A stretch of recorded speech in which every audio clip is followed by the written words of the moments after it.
بالله من الشيطان الرجيم.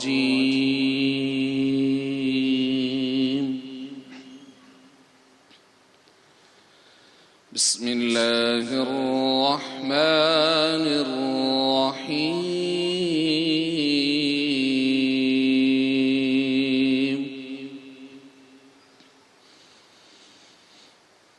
فتلقى آدم من ربه كلمات فتاب عليه.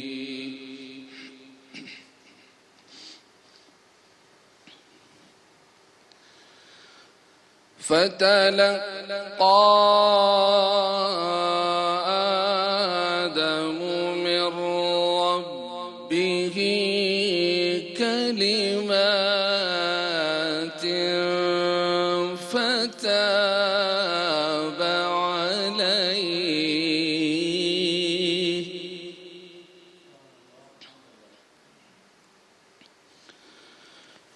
إنه هو التواب الرحيم.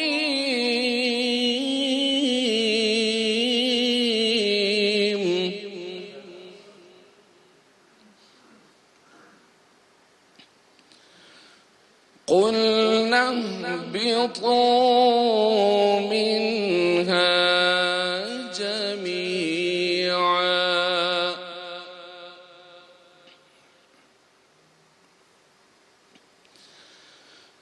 فإما يأتينكم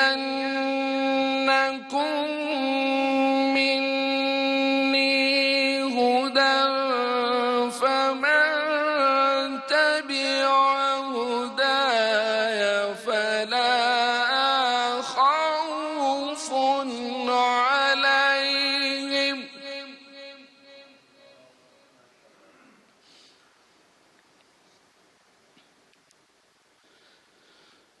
فلا خوف عليهم ولا هم يحزنون.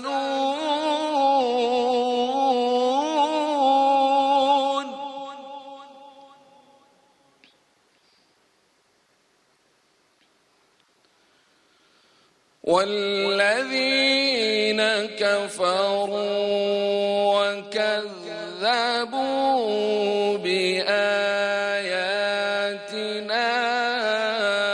أولئك أصحاب النار.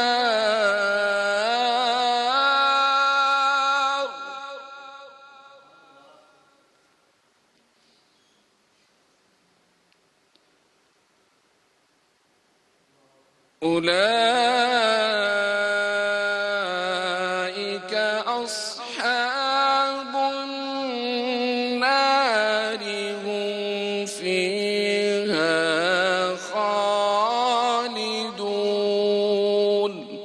صدق الله العظيم وصدق رسوله النبي الكريم.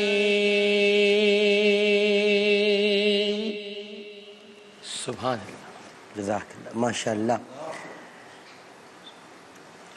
ناظرین محترم، اس میں پہلے تو میں ترجمہ آپ کے سامنے پیش کر دیتا ہوں، اور اس ترجمے کے بعد اب اللہ سبحانہ و تعالیٰ ارشاد فرما رہا ہے سورۃ البقرہ کی آیات 37 تا 39۔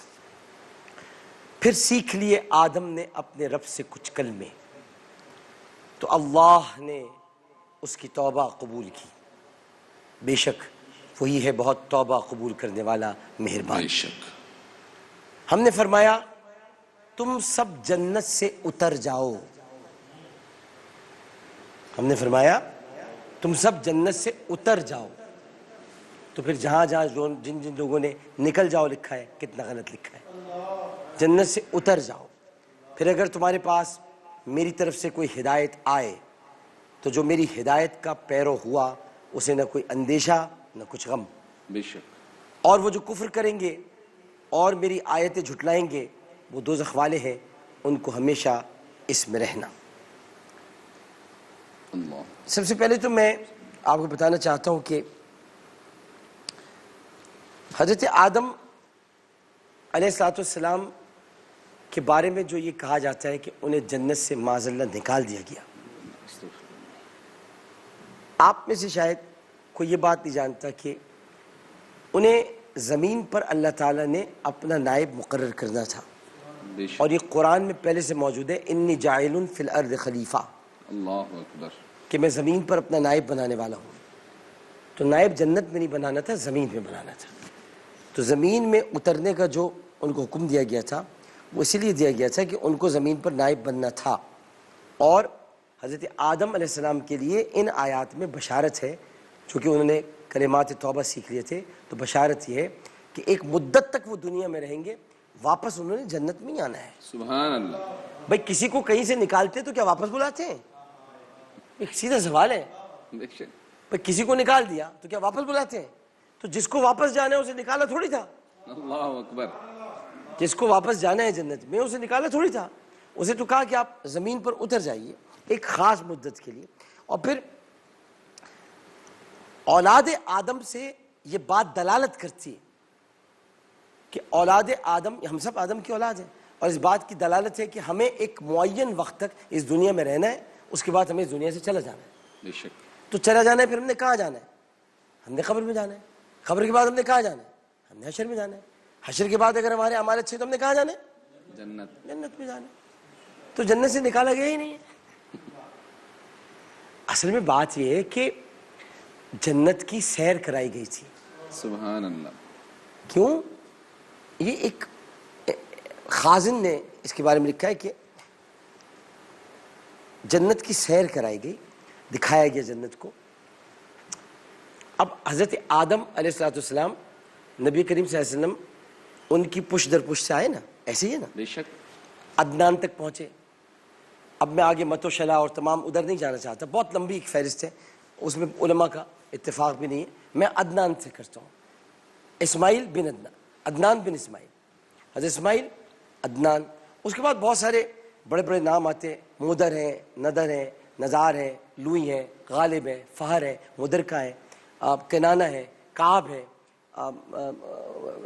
عبد مناف ہے، ہاشم ہے، بہت سارے نام آتے ہیں۔ اب قصی ہیں، قصی، اب یہ سارے بڑے بڑے نام آتے ہیں۔ تو اب میں جو بتانا چاہتا ہوں کہ یہ سب لوگ رسول کریم صلی اللہ علیہ وسلم کی یہ یعنی اجداد میں شامل ہیں۔ اب حضرت آدم کی اولاد میں یہ سب شامل ہیں۔ بے شک، تو جس کے لیے جنت بنائی گئی تھی، بھائی آپ کی، میں یوں سمجھ لیں کہ ایک یونیورسٹی ہے، وہاں پر آپ کے بیٹے کو ڈگری ملنے والی ہے، اللہ، تو آپ کو دکھایا جا رہا ہے، آپ کو لے جایا جا رہا ہے اس یونیورسٹی میں، آئیے ذرا آپ کو سیر کراتے ہیں۔ یہ ڈپارٹمنٹ آف فزیولوجی ہے، یہ ڈپارٹمنٹ آف بائیو کیمسٹری ہے، یہ ڈپارٹمنٹ آف فورینسک میڈیسن ہے۔ یہاں ہر ڈپارٹمنٹ سے آپ کے بیٹے نے ڈسٹنکشن حاصل کی ہے، ہر ڈپارٹمنٹ سے آپ کے بیٹے نے ڈسٹنکشن حاصل کی ہے۔ تو یہ اس لیے ہم آپ کو یونیورسٹی کی سیر کرا رہے ہیں۔ تو ہم جنت کی سیر آدم آپ کو اس لیے کرا رہے ہیں، یہاں آپ کی اولاد محمد مصطفیٰ صلی اللہ علیہ وسلم نے آنا ہے۔ سبحان اللہ، ایکچولی وہ آپ کے اولاد میں سے ہیں، گو کہ آپ امام الانبیاء ہیں۔ بے شک، یہ اولاد بھی ہیں اور امام الانبیاء بھی، اسے حضرت رسول اللہ نے پہلے ہی فرما دیا تاکہ اولاد والا مسئلہ یہاں نہ آئے۔ آپ نے فرمایا جب آدم کا خمیر بھی ابھی نہیں بنا تھا میرا نور تخلیق ہو چکا تھا۔ سبحان اللہ، سبحان اللہ، آدم ابھی تخلیق کے مراحل میں تھے کہ میرا نور اس لیے ہم رسول اللہ کو حضرت آدم کی اولاد نہیں کہتے، ہم ادب کے مارے نہیں کہتے، ہم انہیں امام الانبیاء کہتے ہیں، امام الانبیاء، کیونکہ رسول اللہ نے اپنے جد کی طرف اشارہ کیا کہ میرے جد حضرت ابراہیم علیہ السلام ہے، اور اپنے جد آدم کو بھی آپ نے قرار دیا۔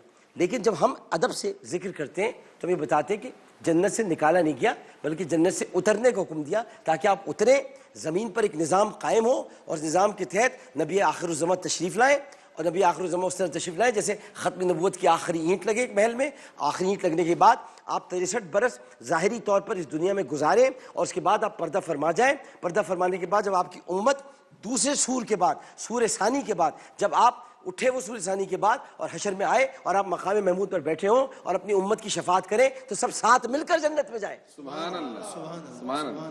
اب یہاں جو ہے کہ حضرت آدم علیہ السلام نے جب دنیا میں تشریف لائے تو امام خازن لکھتے کہ انہوں نے حیا کی وجہ سے برسوں آسمان کی طرف رخ نہیں کیا. اللہ، حیا تھی ان کو، حیا کی وجہ سے آسمان کی طرف سر نہیں اٹھایا اور اتنا روتے تھے کہ یہ لکھا ہے تفسیر در منصور میں حضرت علامہ جلال الدین سیوطی نے، انہوں نے لکھا کہ وہ اتنا روتے تھے کہ اگر حضرت پوری دنیا کے آنسو، پوری دنیا کے لوگوں کے آنسو اگر جمع کیے جائیں تو حضرت آدم کے آنسوؤں سے کم ہوں گے. اللہ اکبر. یہ آپ لوگوں نے سمجھی نہیں بات. پوری دنیا کے لوگوں کے آنسو، آنے والے بھی جو جا چکے ابھی جو آئیں گے، حضرت آدم کے آنسوؤں سے کم ہوں گے.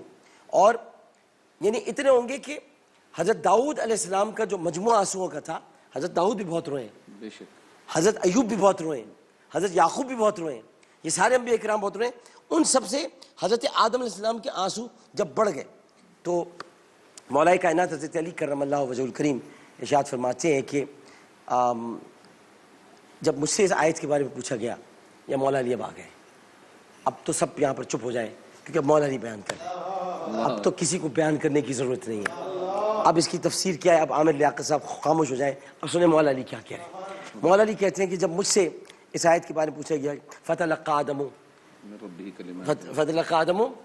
ربی کلمات فتاب علیہ، اس کے بارے میں جب پوچھا گیا مجھ سے تو آپ نے فرمایا کہ حضرت آدم توبہ کے لیے حیران تھے، پریشان تھے، اور پریشانی کے عالم میں یاد آیا کہ وقت پیدائش میں نے سر اٹھا کر دیکھا تھا. اللہ، کیا یہ حضرت علی فرما رہے ہیں؟ وقت پیدائش میں نے سر اٹھا کر دیکھا تھا تو عرش پر لکھا تھا لا الہ الا اللہ محمد رسول اللہ. چلو بھائی سب مل کر ایک مرتبہ کلمہ بھی پڑھ لو، لا الہ الا اللہ محمد رسول اللہ، لا الہ الا اللہ محمد رسول اللہ. تجدید ایمان ہو جانی چاہیے. تو میں نے کلمہ لکھا ہوا دیکھا اور تو میں سوچا کہ بارگاہ الہی میں کسی کو ایسا رتبہ نہیں ملا کہ اللہ کے نام کے ساتھ کسی کا نام لکھا ہو. ابھی یہ بات حضرت علی ابھی بیان کر رہے ہیں، وہ کہہ رہے ہیں کہ میں نے، حضرت علی کہتے ہیں حضرت آدم نے کہا کہ میں نے وہ رتبہ، اور یہ رسول اللہ سے سنا انہوں نے کہ یہ رتبہ میسر نہیں جو محمد مصطفیٰ صلی اللہ علیہ وآلہ وسلم کو حاصل ہے. اللہ تعالیٰ نے ان کا نام اپنے نام کے ساتھ عرش پر مکتوب فرمایا. سبحان اللہ. عرش پر مکتوب فرمایا. آپ نے اپنی دعا میں جب یہ کہا نا ربنا ظلمنا، جب یہ کہا تو اس کے ساتھ یہ بھی عرض کیا ربنا ظلمنا اسألوک بحق محمد. اللہ اکبر. ربنا ظلمنا اسألوک بحق محمد محمد ان تغفر لی. اللہ، یہ حضرت علی فرماتے ہیں ربنا ظلمنا اسألوک بحق محمد ان تغفر لی. اور ابن منذر کی روایت کے مطابق کلمے یہ ہیں اللہم انی اسألوک بجاہ محمد، اللہم انی اسألوک بجاہ محمد عبدک، اور پھر آگے یہی آتا ہے ان تغفر لی. یعنی آپ نے رسول کریم صلی اللہ علیہ وآلہ وسلم سے یہ عرض کیا کہ یا رب میں تجھ سے تیرے، سنیے گا جو اردو ترجمہ ہے، یا رب میں تم سے تیرے بندہ خاص محمد مصطفیٰ صلی اللہ علیہ وآلہ وسلم کے جاہ و مرتبت کے طفیل اور اس کرامت کے صدقے میں جو انہیں تیرے دربار میں حاصل ہے مغفرت چاہتا ہوں. سرشت آدم میں ہی وسیلہ شامل ہو گیا، اس کا مطلب سرشت آدم میں یہ وسیلہ شامل ہو گیا اور پھر اللہ تعالیٰ نے مغفرت فرمائی. مولا علی نے یہ فرمایا ہے اور مولا علی کی اس روایت کو ابن منذر نے بیان کیا ہے. مولا علی نے رسول اللہ سے سنا ہے، ابن منذر نے بیان کیا ہے، قصہ ختم ہو گیا. اب یہ تو حضرت آدم کی توبہ ہو گئی، لیکن اس کے بعد، اس توبہ کے بعد حضرت آدم کے ذریعے سے امت کو سکھایا گیا. سبحان اللہ. یہ نقطہ ہے. یہ تو حضرت آدم کی توبہ ہو گئی. یہ دوسرا مرحلہ. اب یہ دوسرا مرحلہ ہے. یہ حضرت آدم کی توبہ. حضرت آدم رسول اللہ کے وسیلے سے توبہ کی کلمات اللہ کی بارگاہ میں پیش کر رہے ہیں, یہ ایک الگ میٹر ہے. تو خلط ملط مت کرے, ڈونٹ کنفیوز یور سیلف, یہ ایک الگ میٹر. آپ نے یہی پڑھنا ہے, ربنا ظلمنا انفسنا وان لم تغفر لنا وترحمنا لنکونن من الخاسرین. آپ نے یہی پڑھنا ہے, کیونکہ قرآن کی نصیحت, قرآن کی نصیحت ہے, آپ نے یہی پڑھنا ہے. سبحان اللہ سبحان اللہ. بات سمجھا؟ خوبصورتی سے آپ نے بالکل علیحدہ کر دی. آپ نے یہی پڑھنا ہے, ربنا ظلمنا انفسنا وان لم تغفر لنا وترحمنا لنکونن من الخاسرین. جو حضرت آدم, آپ کو توحید کی پاسداری, اللہ تعالیٰ آپ کو سلامت. بڑی مہربانی, جو حضرت آدم کے طفیل اللہ تعالیٰ نے قرآن میں آپ کو دعا عطا فرمائی ہے, وہی دعا آپ نے پڑھنی ہے. جو حضرت آدم رسول اللہ کا معاملہ ہے الگ ہے, ادھر نہیں داخل ہونا آپ نے, وہ الگ بالکل میٹر ہے. جیسے کہ حضرت یونس کا مچھلی کے پیٹ میں رہنا, انہوں نے اگر 3 دن تک لا الہ الا انت سبحانک انی کنت من الظالمین پڑھی, یہ ان کا معاملہ ہے. اس کے علاوہ کیا کلمات پڑھے تھے ہمیں نہیں پتا, لیکن جو ہمیں قرآن نے بتا دیا ہمیں وہی کلمات پڑھنے, وہی آیت کریمہ بن گئی ہے. تو ہمیں ان معاملات میں الجھنے کی ہمیں ضرورت نہیں ہے, کیونکہ جو اس میں لکھ دیا ہے کہ ہم نے فرمایا, اس میں لکھ دیا کہ اگر پھر میرے پاس تمہاری طرف سے کوئی ہدایت آئے, جو میری ہدایت کا پیرو ہوا اسے نہ کوئی غم ہوگا اور نہ کوئی اندیشہ. تو ہدایت کی پیروی کرو. ہدایت یہ ہے کہ جب تم سے گناہ ہو جائے, جب تم اپنی جانوں پر ظلم کر بیٹھو, جب تم اپنے آپ پر اتنا, اور یاد رکھو اللہ ظالم نہیں ہوتا, ظالم تم خود ہوتے ہو. اللہ ظلم نہیں کرتا, ظلم تم خود کرتے ہو. اللہ نے تمہیں اچھائی برائی سب بتا دی, فرما دیا وَلَا تَتَّبِعُوا خُطُوَاتِ الشَّيْطَان, تم خود چلتے ہو. اللہ نے تمہیں راستے سمجھا دیے. ارے اللہ نے تمہیں اتنا پیارا محبوب دے دیا بتانے کے لیے, اس نے کھول کھول کر ایک ایک چیز تم کو بیان کر دی. پھر بھی اگر راستے غلط منتخب کرتے ہو تو تم ظالم ہو, خدا ظالم نہیں. تم ظالم, تم اپنی جانوں پر ظلم کرتے ہو. اس کے باوجود تم سے تمہارا رب کہتا ہے قُلْ يَا عِبَادِيَ الَّذِينَ أَسْرَفُوا عَلَىٰ أَنفُسِهِمْ لَا تَقْنَطُوا مِن رَحْمَتِ اللَّهِ. اے حبیب میرے بندوں سے کہہ دیجئے, اے حبیب قل یا عباد, کہہ دیجئے اے میرے بندو. اس کو ذرا روکیں, اس میں اللہ کے رسول کے بندے نہیں ہیں بھائی, بات کو سمجھیں. اس میں اللہ کے رسول کے بندے نہیں ہیں, اللہ کے رسول کے بندے نہیں ہوتے, بندے صرف اللہ کے ہوتے ہیں. وہ کہہ رہے ہیں کہ کہہ دیجئے اے میرے بندوں, قل یا عبادی الذین, کہیے اے میرے بندوں. لوگ سمجھتے ہیں کہ رسول کہہ رہے ہیں اے میرے بندو, نہیں, آپ کہیے اے میرے بندو, میری طرف سے کہیے. میں ان سے بات نہیں کر سکتا, میں بے نیاز ہوں, میں سمد ہوں. آپ کہیے اے میرے بندو, قل یا عبادی الذین, میں ان سے بات نہیں کر سکتا. اے میرے بندو. بندگی ہے تو صرف خدا کی ہے, زندگی ہے تو مصطفیٰ کی ہے. بندگی خدا کی ہے, زندگی مصطفیٰ کی. یہ زندگی ذکر مصطفیٰ میں گزر جائے تو بہتر ہے, اور یہ زندگی بندگی خدا میں گزر جائے تو اور اعلیٰ ہے, اور درجوں پر اور دین حنیف کے سپہ سالار ہونے پر آپ کو خراج تحسین پیش کرو. سبحان اللہ. تو قل یا عبادی الذین اسرفوا, اے کہہ دیجئے اے میرے بندو. اب دیکھو نا, جب یہ مضمون ہی غلط ہو جائے گا اگر کہیں گے ہم کہ رسول اللہ اپنے بندوں سے کہہ دیجئے کہ میری رحمت سے مایوس نہ ہو, بات ہی نہیں بن رہی. بات ہی نہیں بن رہی. بات یہ بن رہی ہے کہہ دیجئے اے میرے بندو, اگر تم اپنی جانوں پر ظلم کر بیٹھے ہو تو میری رحمت سے مایوس مت ہونا.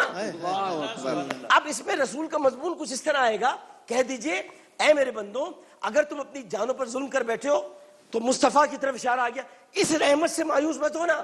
اس سے کہنا اس کے دربار میں جا کر اللہ سے دعا مانگنا, میرا جو رحمت ہے, جو میں نے تمہیں رحمت بنا کے بھیجا ہے پروردگار نے, حبیب خدا کو, یہ رحمت جب سفارش کرے گی تو میں بخش دوں گا. سبحان اللہ. ایک اور اینگل ہے, ولو انہم ظلموا انفسہم ایک اور اینگل ہے, ایک اور اینگل ہے. بے شک.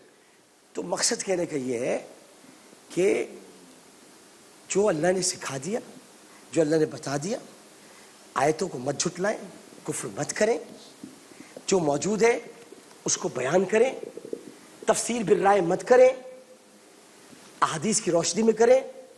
بندگی خدا کی ہوتی ہے, سجدے خدا کے لیے کیے جاتے ہیں, عبادت خدا کی ہوتی ہے, سبحان رب العالی خدا کو کہا جاتا ہے, سبحان رب العظیم خدا کے لیے ہے, سب کچھ خدا کے لیے ہے. ہاں, یہاں اعلیٰ حضرت نے صحیح کہا, سب کچھ خدا کے لیے، لیکن زمین و زمان تمہارے لیے۔ ہمارے لیے، واہ واہ، کیا بات زمین و زمان، باقی سب کچھ خدا کا ہے ہی، سب کچھ خدا کا، لیکن خدا کہہ رہا ہے پیارے زمین و زمان تمہارے لیے، چنین و چنا تمہارے لیے، مکین و مکان، مکین و مکان تمہارے لیے، چنین و چنا تمہارے لیے، بنے دو جہاں بنے دو جہاں تمہارے لیے، بدن میں ہے جان، دہن میں ہے، دہن دہن میں دہن میں میں زبان، زبان تمہارے تمہارے لیے، لیے، پورا بدن ایمان میں ہے۔ ہے جان بدن میں ہے جان تمہارے لیے، ہم آئے ہم یہاں، آئے آئے یہاں ہائے تمہارے ہائے، لیے، اٹھے بھی وہاں تمہارے لیے۔ نعرہ رسالت، واہ واہ۔ یہ ضرور اپنا ایمان رکھے، اور وقفہ لینے، وقفے کے بعد حاضر ہوتے ہیں۔ السلام علیکم ورحمۃ اللہ۔ پھر آ گیا پیارا